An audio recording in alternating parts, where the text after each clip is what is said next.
Le coronavirus est arrivé en Europe et, sans surprise, nous sommes tous affamés de données le concernant. Ce que je vous propose de faire, c'est de vous présenter de la façon la plus concise et claire les données que j'ai trouvées concernant ce virus, mais aussi que vous me partagiez dans les commentaires ce que vous avez trouvé. Pour que ça ne tourne pas au ramassis de conneries toutefois, quelques règles. Moi et les gens sérieux qui me suivent, on veut des vraies données. Les vidéos à la con d'infirmières en pleurs ou de petits garçons en train de mourir, ça ne nous intéresse pas. Les opinions ou les spéculations ne sont pas des données. Enfin, tâchez de partager le meilleur de ce que vous avez trouvé. Le nombre de cas dans un village paumé de 50 âmes, tout le monde s'en fiche. Pour tous ceux qui regarderont cette vidéo plusieurs semaines, voire plusieurs jours après sa sortie, gardez à l'esprit que la situation évolue rapidement et que certaines choses que je vais maintenant présenter ne seront plus à jour. Bon, allons-y.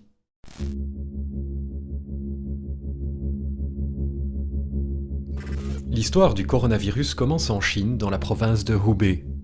Ne vous en voulez pas si vous ne connaissiez pas la localisation de cette province, moi-même non plus, et honnêtement c'est pas très important. Il y a environ 50 millions de personnes qui y vivent, et entre-temps presque toute la province a été mise en quarantaine.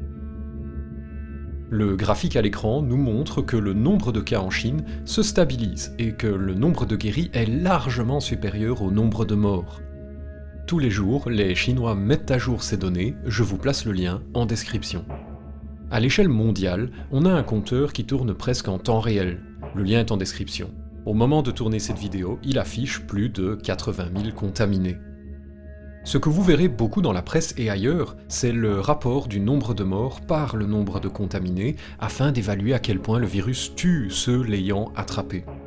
Je n'aime pas trop ce calcul, car à mesure que le nombre de contaminés va se stabiliser partout comme en Chine, le nombre de morts, lui, continuera d'augmenter pendant quelque temps, faisant exploser le ratio.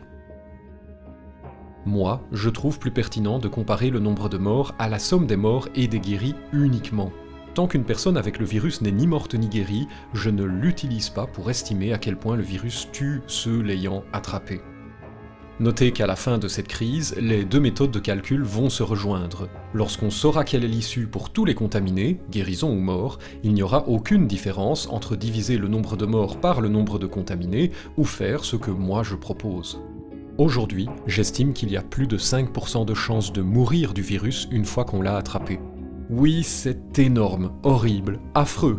Toutefois, détailler les cas en Chine permet de relativiser. En fait, si on est jeune et en bonne santé, on est quasi certain de s'en tirer. Je mets le lien vers ces données en description. Un autre tableau du même papier de recherche montre en outre que le virus est davantage dangereux pour les gens ayant des soucis de santé avant d'attraper le virus. Le pire semble être de souffrir d'une maladie cardiovasculaire.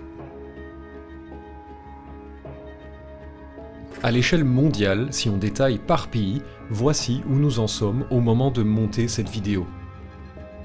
Il y a aussi ceci, le nombre de nouveaux cas quotidiens en dehors de la Chine ne cesse de grimper, tandis qu'en Chine, la période chaude semble derrière.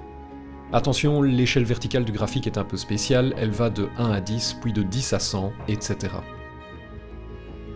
Un autre lien que je vous mets en description concerne les croyances développées autour du coronavirus et que l'Organisation mondiale de la santé essaye de cartographier. Certaines sont épouvantablement stupides. Non, l'urine des enfants ne protège pas contre ce virus. Non, la cocaïne non plus. Non, le coronavirus n'a rien à voir avec la bière mexicaine Corona. L'OMS sort aussi des rapports réguliers sur le coronavirus. Personnellement, les lire m'endort, mais pour les intéressés, le lien est en description. Je suis sûr que beaucoup à ce stade se demandent si les données que je viens de présenter sont fiables. Après tout, elles viennent du gouvernement chinois, qui n'est pas un exemple de transparence. Pour moi, cette question n'a aucun intérêt tant qu'il n'y aura pas une alternative aux données chinoises.